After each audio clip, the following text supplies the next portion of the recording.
नमस्कार, मैं वैभव आपका अपने चैनल निबड़ 9 पर स्वागत करता हूं। ये चैनल 10th, 11th और 12th क्लास के मैथमेटिक्स सब्जेक्ट को डेडिकेटेड है। अगर आपको मेरा काम पसंद आए तो शेयर करें, क्योंकि मेरा मोटो ही है क्वालिटी एजुकेशन सबका अधिकार। और अगर आप सारे सिलेबस को कवर करना चाहते हैं तो आप मेरे चैनल को सब्सक्राइब करके सारे मेरी क्लासेस अटेंड कर सकते हैं। अब आप निबड़ 9 को इंस्टाग्राम पे भी फॉलो कर सकते हैं। तो चलिए आज का लेक्चर शुरू करते हैं। स्टूडेंट्स, लास्ट लेक्चर में इनवर्स ट्रिग्नोमेट्रिक फंक्शंस के हमने डिफाइन कर लिया था sine inverse x function, cos inverse x function और टैन इनवर्स एक्स फंक्शन। और साथ ही मैंने तुम्हें बताया था कि ट्रिग्नोमेट्रिक फंक्शंस पीरियोडिक होने के बावजूद भी 1/1 किस तरह से हैं। तो आज हम इससे आगे चलते हैं। टैन इनवर्स के बाद आज हम सबसे पहले करते हैं कॉट फंक्शन को। कॉट इनवर्स फंक्शन को डिफाइन करने के लिए हम देखते हैं कि पहले cot x equal to y, ये फंक्शन जो है इसका ग्राफ कैसे बनेगा और किस तरह से हम इसकी डोमेन सेट करेंगे। तो इसका अगर ग्राफ देखें हम स्टूडेंट्स तो किस तरह का होता है। देखो, ग्राफ याद रखने का कोई बहुत भारी भरकम सिस्टम नहीं है, बहुत आसान है। तुम्हें ये तो पता है ना कि tan 0 0 होता है, तो cot 0 इन्फिनिटी होगा। फिर तुम्हें ये भी पता है कि tan π/2 इन्फिनिटी होता है, तो cot π/2 0 होगा। तो ये चीज़ें अगर तुम्हें याद हैं तो इसकी एक ब्रांच भी अगर तुम्हें याद हो गई, जिसको हम आगे जाके प्रिंसिपल ब्रांच कहेंगे, तो तुम्हें ये सारा ग्राफ याद हो जाएगा। इसमें कोई ख़ास दिक्कत तुम्हें आएगी नहीं। तो मैं ये मार्किंग कर रहा हूँ एक्स एक्सिस पर। ये एक्स एक्सिस है हमारी, ये वाई एक्सिस है। तो हमें एक बात तो पक्के तौर पे पता है कि cot π/2 इज 0, यहाँ से गुजरेगा हमारा फंक्शन, और cot 0 इन्फिनिटी है, तो यहाँ इन्फिनिटी से इस तरफ आएगा, और फिर cot पाई फिर माइनस इन्फिनिटी होता है। तो cot जहाँ जहाँ भी इन्फिनिटी होता है हमारा फंक्शन, वहाँ वहाँ हम क्या करते हैं, इस तरह का एक, इसको कहते हैं एसिम्टोट। आगे जाके तुम पढ़ोगे, इसको एसिम्टोट कहते हैं इस लाइन को, जिसको कि लाइन एक बार में कर्व क्रॉस नहीं करती और टच एक पॉइंट पे टच कर पाती है या टच भी नहीं कर पाती। तो वो मार्किंग हम कर लिया करते हैं यहाँ पे। और ऐसे ही -π पर भी एक एसिम्टोट हम ड्रॉ कर देंगे। तो कॉट की कर्व ऐसे आएगी, यहाँ से -इन्फिनिटी की तरफ, और इसी तरह से +इन्फिनिटी से इस तरह ऐसे, और फिर पाई से थोड़ा ही आगे जाने पर दोबारा से ये यहां से चलेगी कर्व,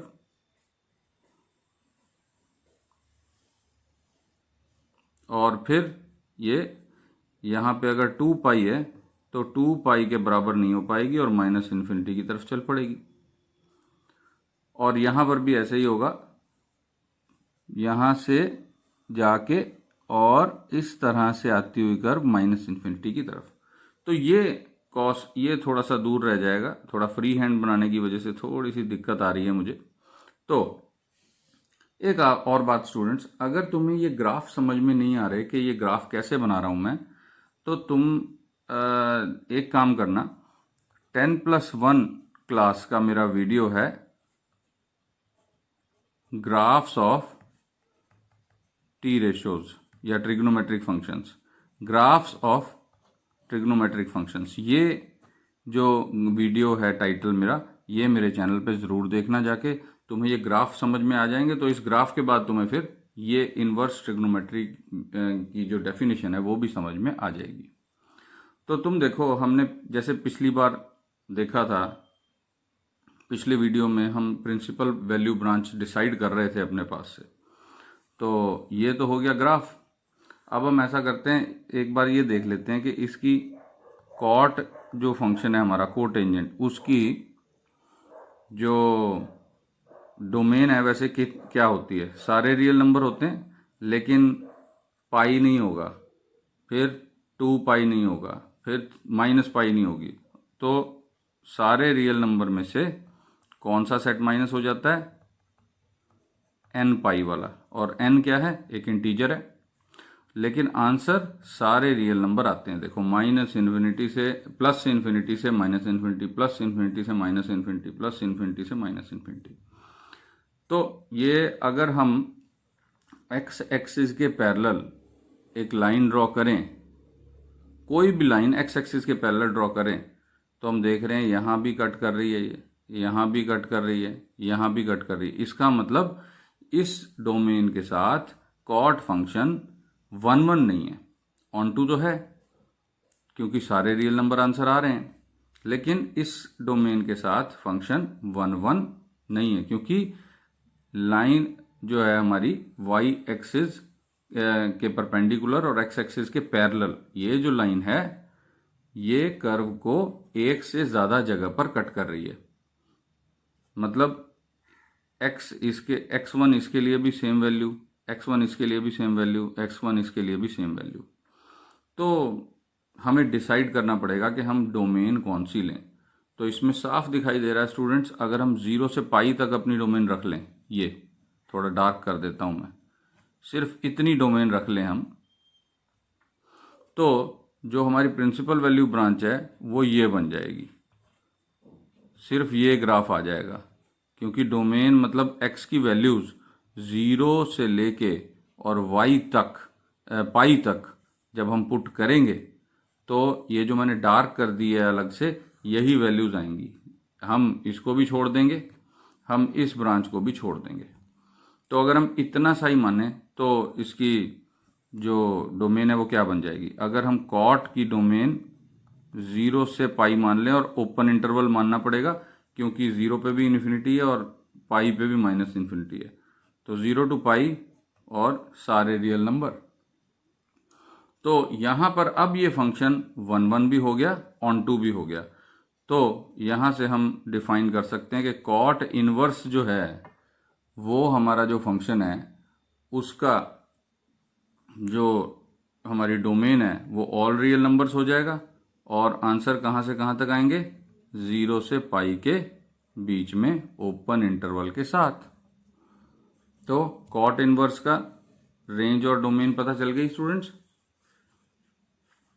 इसके बाद हम चलते हैं हमारे एक और फंक्शन की तरफ, सीकेंट फंक्शन, जो सीकेंट इनवर्स ट्रिग्नोमेट्रिक फंक्शन है, secant x equal to y. ये फंक्शन का ग्राफ पहले तो समझने वाली बात है कि ग्राफ बनाते हैं पहले।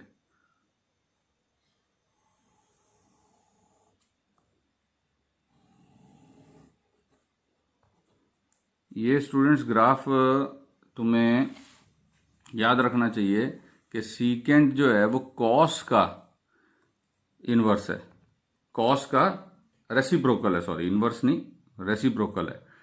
तो क्योंकि कॉस 1 और -1 के बीच में ही रहता है, तो ये फंक्शन 1 और -1 के बीच में आएगा ही नहीं।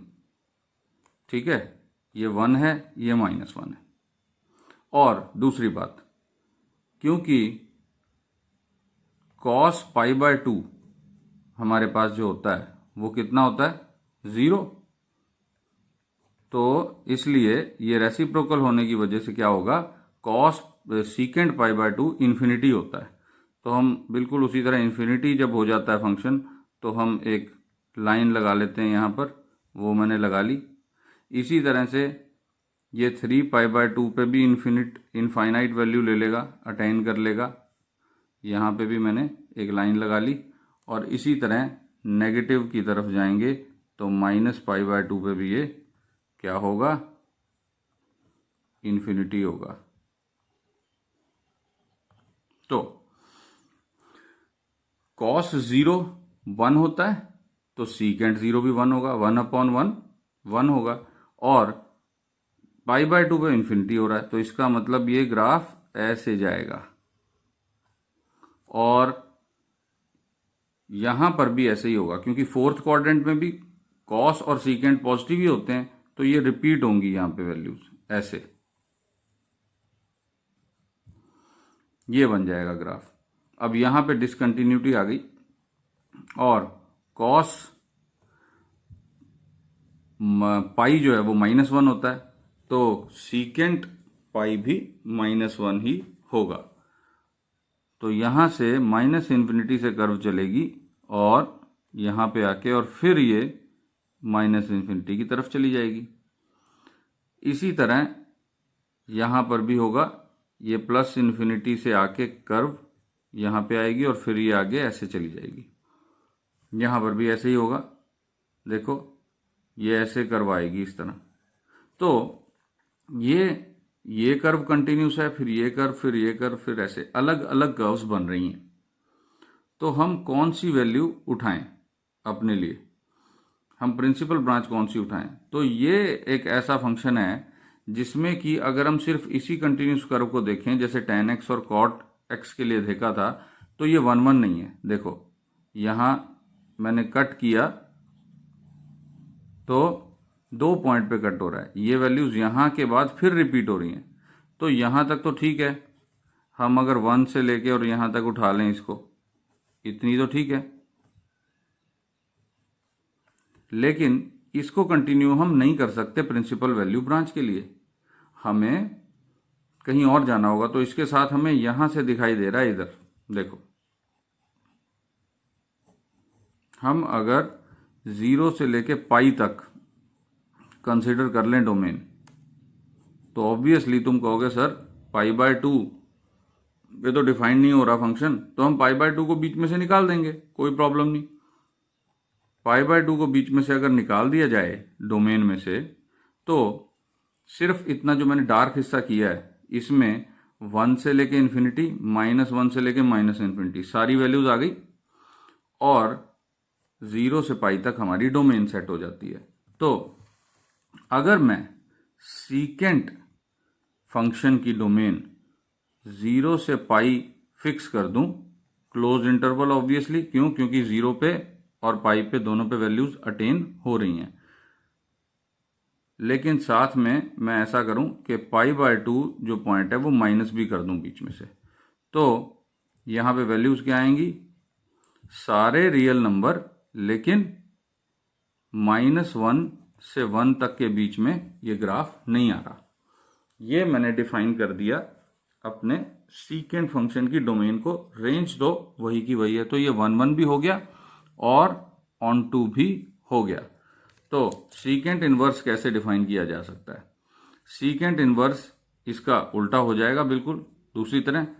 तो मैं पेज की दूसरी तरफ लिखता हूं, सीकेंट इनवर्स क्या बन जाएगा?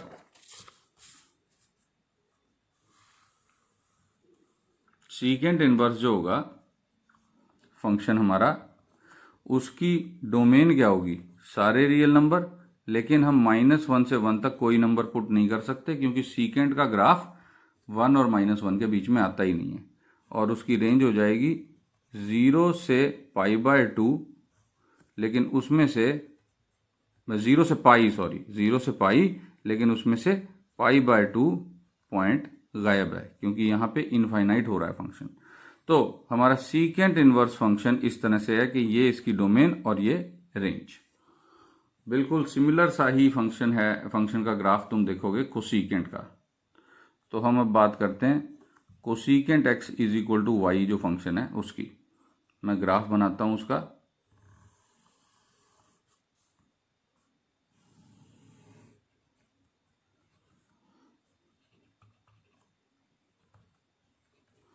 तो ग्राफ में हमें याद होगा साइन की वैल्यूज, साइन 0, क्योंकि कोसीकेंट जो है वो साइन का रेसिप्रोकल है, तो साइन 0 0 होता है, तो कोसीकेंट 0 इनफाइनाइट हो जाएगा। और यहाँ पे पहले हम π/2, पाई, 3π/2, 2π, फिर यहाँ पर -π/2, -π। तो सीकेंट कोसीकेंट 0 जो है वो इनफाइनाइट होगा, और साइन पाई बाय टू 1 होता है, तो कोसिकेंट पाई बाय टू भी 1 ही होगा। तो यहां से क्रॉस करेगा हमारा फंक्शन, और फिर साइन पाई 0 हो जाता है। साइन पाई 0 हो गया तो कोसिकेंट पाई कितना होगा, 1/0, इनफाइनाइट। तो इनफाइनाइट जहां भी होता है हम देखते हैं, हम पहले से बनाते आ रहे हैं, एक इस टाइप की लाइन हम लगा दिया करते हैं। इसी तरह 2 पाई पे भी इन्फिनिटी हो जाएगा, क्योंकि इस लाइन को कर्व एक बार में क्रॉस नहीं कर सकती, कट नहीं कर सकती।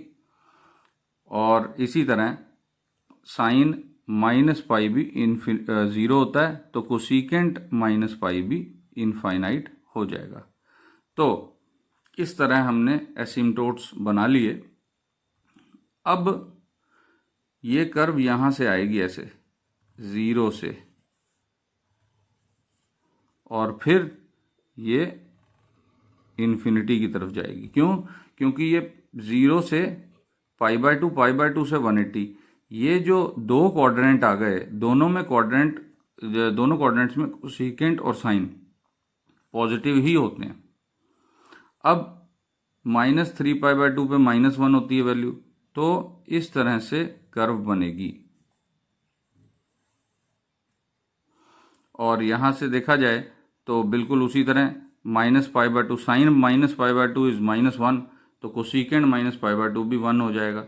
तो यहां से क्रॉस करेगी तो इस तरह कर्व बन जाएगी हमारी। तो अब ये फंक्शन का ग्राफ है। अब ये देखें हम अगर कि भाई किस तरह से इसकी जो डोमेन है वो सेट की जाए, क्योंकि फिलहाल तो ये 1 फंक्शन है नहीं, रिपीट कर रही हैं वैल्यूज। तो हम अगर यहां से लेके यहां तक सेट करने चलेंगे 0 से पाई तक, तो क्या होगा, रिपीट हो रही हैं वैल्यूज। 0 से पाई/2 तक सही रहेगा। अगर हम 0 से -पाई/2 की तरफ आते हैं तो हम देखते हैं कि यहाँ 1 से इन्फिनिटी, यहाँ -1 से -इन्फिनिटी, यानी कि अलग अलग वैल्यूज आ रही हैं। तो इस तरह से सेट करना ठीक है। तो इसकी प्रिंसिपल वैल्यू ब्रांच के लिए हमने डोमेन सेट कर ली -पाई/2 से पाई/2 तक। 0 ऑब्वियसली बीच में से हम गायब कर देंगे, क्योंकि 0 पे इन्फिनिटी -इन्फिनिटी वैल्यूज हो रही हैं। तो इसकी प्रिंसिपल वैल्यू ब्रांच जो है वो मैं डार्क कर देता हूं, वो बस यहां तक है, ये यहां तक, और ये फिर यहां तक, इस तरह से। तो सिर्फ इतना हिस्सा देखना है हमने कर्व का। अगर हम सिर्फ इतना हिस्सा देखेंगे तो हमारा फंक्शन कैसा बन जाएगा, कोसिकेंट जो फंक्शन है उसकी डोमेन हमने सेट कर दी -पाई/2 से पाई/2 तक, क्लोज इंटरवल। क्यों?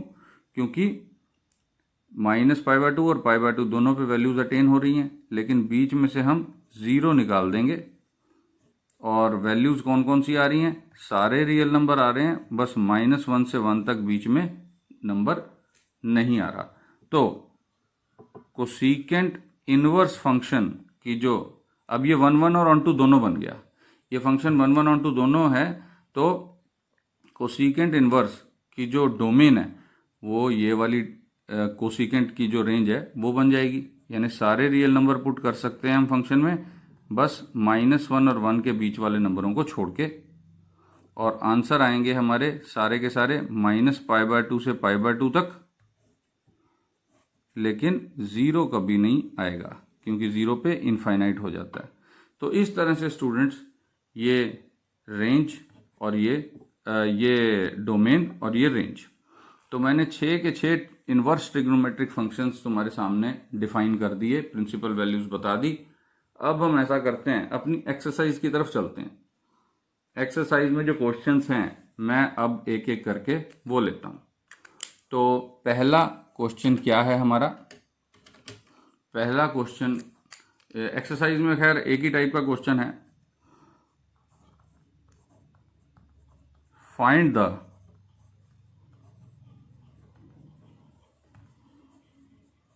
प्रिंसिपल वैल्यूज ऑफ, ये फंक्शन है। अलग अलग प्रिंसिपल वैल्यूज के लिए हमें दे रखा है क्वेश्चन। तो फर्स्ट पार्ट की तरफ चलते हैं। साइन इनवर्स हाफ, इसकी प्रिंसिपल वैल्यू पता करनी है। प्रिंसिपल वैल्यू कैसे पता चलेगी? देखो, हम कहेंगे let sine inverse half is equal to y. तो हमारे पास क्या आ गया? Sine y is equal to 1/2।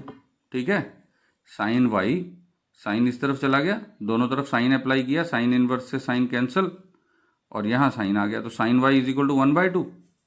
अब तुमने ये पता लगाना है कि किस एंगल पे साइन वाई, वाई जो है कौन से एंगल पे 1/2 होता है। तो कौन कौन से एंगल्स पे होता है बताओ? 30 डिग्री पे, तो 30 डिग्री यानी π/6, π/6 पे भी होता है, फिर π-π/6 पे भी होता है सेकंड क्वाड्रेंट में। उसके बाद ये दो एंगल्स पे तो ये वैल्यू अटेन होती है, लेकिन तुमने ये देखना है कि हमारी प्रिंसिपल वैल्यू ब्रांच कौन सी है इसकी। हम लिखेंगे principal value branch of sine inverse is, क्या थी प्रिंसिपल वैल्यू ब्रांच? जो साइन इनवर्स की रेंज थी, साइन इनवर्स की रेंज थी -π/2 से π/2 तक। तो -π/2 से π/2 के बीच में इनमें से कौन सा एंगल है जो अटेन हो रहा है? π/6। ये तो 5π/6 बन जाएगा ना। तो हम कहेंगे therefore sine y is equal to sine π/6, y is equal to π/6। Y क्या था हमारा? वाई था साइन इनवर्स 1/2, तो which implies sine inverse 1/2 is equal to π/6।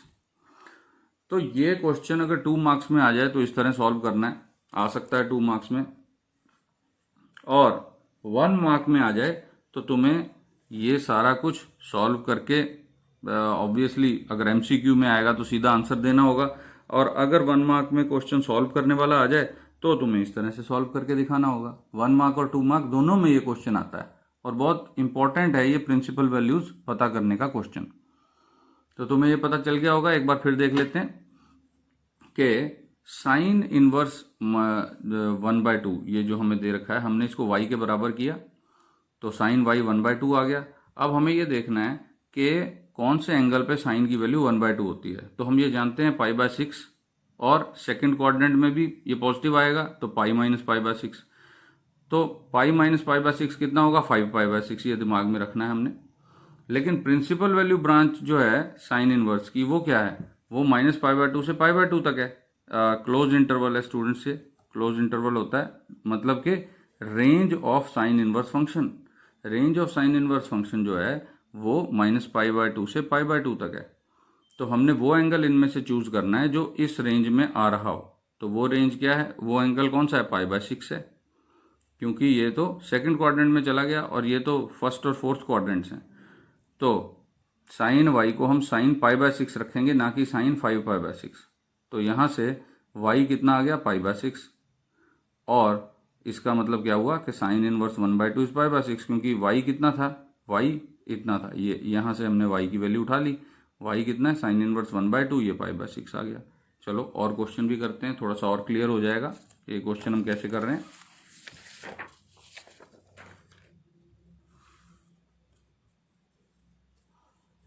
अगला क्वेश्चन करता हूं मैं। अगला पार्ट है कॉस इनवर्स √3/2। कॉस इनवर्स √3/2, ये कैसे हमने सॉल्व करना है? प्रिंसिपल वैल्यू उसकी कैसे निकालनी है? हमने कहना है let cos inverse √3/2 is equal to Y.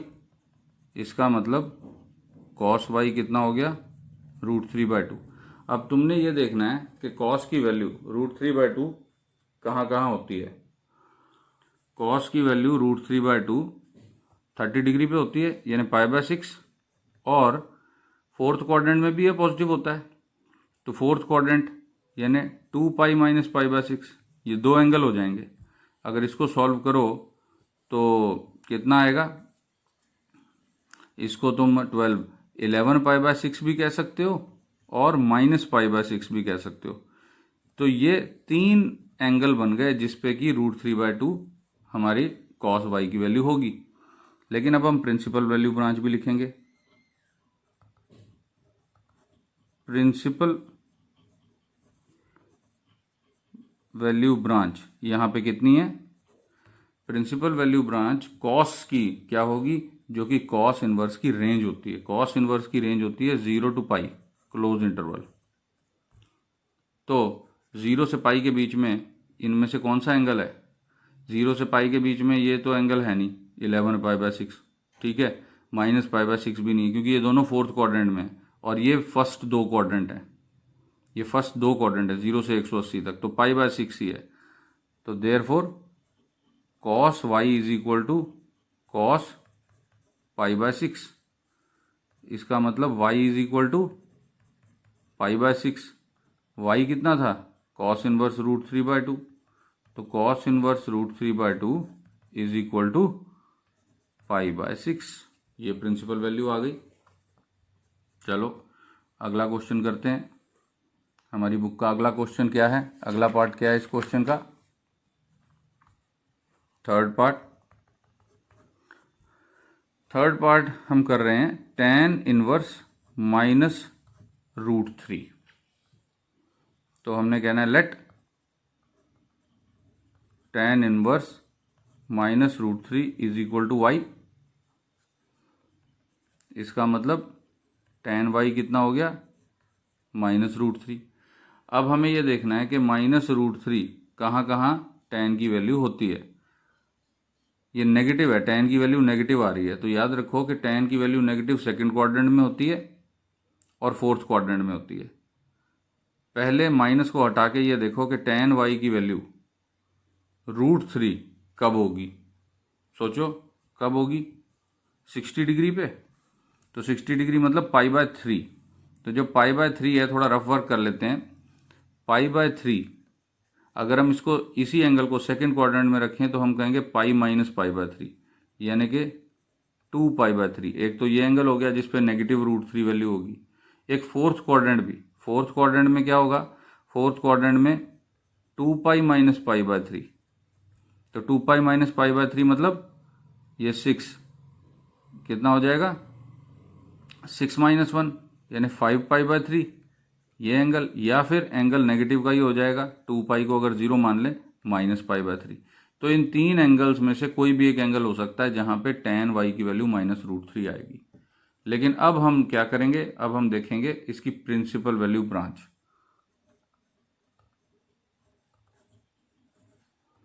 Principal value branch is, देखो tan इनवर्स की जो प्रिंसिपल वैल्यू ब्रांच है वो है -π/2 से π/2 ओपन इंटरवल। तो इसमें यानी फोर्थ क्वाड्रेंट और फर्स्ट क्वाड्रेंट 0 से -90 यानी 270 डिग्री और 0 से 90 डिग्री। तो इसमें इस ब्रांच के अंदर कौन सी वैल्यू आ रही है, 2π/3 तो आ नहीं रही है, तो सेकंड क्वाड्रेंट था।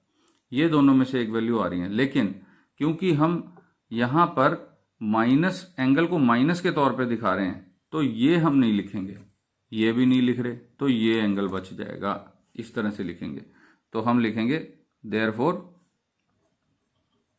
tan y is equal to tan -π/3। यहां से हमारे पास आ गया y इज इक्वल टू -π/3। तो therefore tan inverse -√3 is equal to -π/3। तो एंगल प्लस का हो चाहे माइनस का हो, हम प्रिंसिपल वैल्यू उसकी आराम से फाइंड आउट कर सकते हैं, इसमें कोई प्रॉब्लम नहीं। चलो एक अगला पार्ट और देख लेते हैं।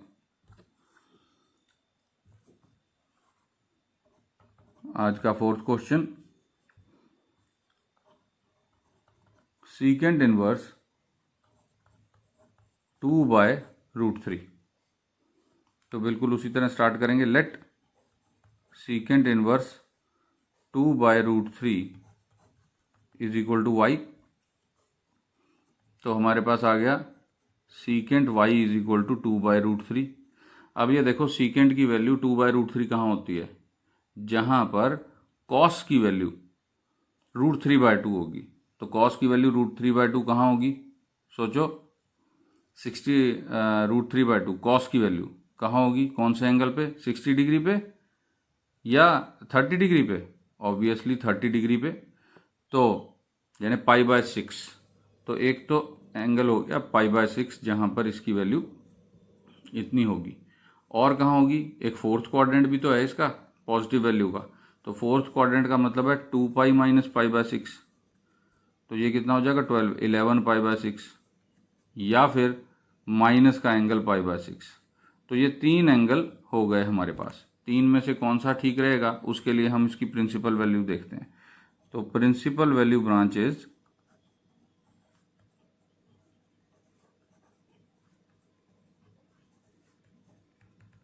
प्रिंसिपल वैल्यू ब्रांच कॉस ये सीकेंट इनवर्स की कितनी होती है? सोचो, आज ही तो करवाई है। सीकेंट इनवर्स की प्रिंसिपल वैल्यू ब्रांच कितनी होती है? 0 से पाई क्लोज इंटरवल माइनस π/2, ये होती है प्रिंसिपल वैल्यू ब्रांच। तो इसमें कौन सा एंगल लाई कर रहा है? π/6 कर रहा है। तो देयरफॉर सीकेंट y ये जो 2/√3 है इसको हम लिखेंगे सीकेंट π/6, ना कि सीकेंट 11 π/6। तो यहां से y की वैल्यू कितनी आ गई? π/6। Therefore secant inverse 2/√3 is equal to π/6। तो इस मेथड से अब मुझे लगता है कि तुम अपनी जो फर्स्ट एक्सरसाइज है इनवर्स ट्रिग्नोमेट्रिक फंक्शन की वो तुम आराम से कर सकते हो। बस याद क्या रखना है? देखो घूम फिर के बात वही है, 0 पे, π/6 पे, π/4 पे, π/3 पे और π/2 पे। इन 5 एंगल्स पे जो 10th क्लास में तुमने टेबल बनाया था, सारी ट्रिग्नोमेट्रिक रेशियोज की वैल्यूज याद होनी चाहिए, एक बात। दूसरा, तुम्हें प्रिंसिपल वैल्यूज ब्रांच याद होनी चाहिए हर एक इनवर्स ट्रिग्नोमेट्रिक फंक्शन की। बस ये 2 बातें अगर याद हैं, ये तो तुमने 10th में ही कर लिया था। ये अब यहाँ का काम है, +2 का काम है। ये तुम याद कर लो। 6 ही तो इनवर्स ट्रिग्नोमेट्रिक फंक्शंस हैं, ये याद कर लो और इनकी वैल्यूज तुम्हें ऑलरेडी याद हैं। तो तुम ये वैल्यूज निकाल सकते हो और इसके ऊपर जो भी कोई फंक्शन हो, कोई भी क्वेश्चन किसी भी टाइप का आ जाए, सिर्फ प्रिंसिपल वैल्यू ब्रांच पे डिपेंड कर रहा हो, जो प्रिंसिपल वैल्यूज पे डिपेंड कर रहा हो, वो तुम आसानी से कर सकते हो। तो इसके बाद अब हम आगे चलेंगे अगली क्लास में। तब तक इसकी प्रैक्टिस करो, इस टाइप के क्वेश्चंस की।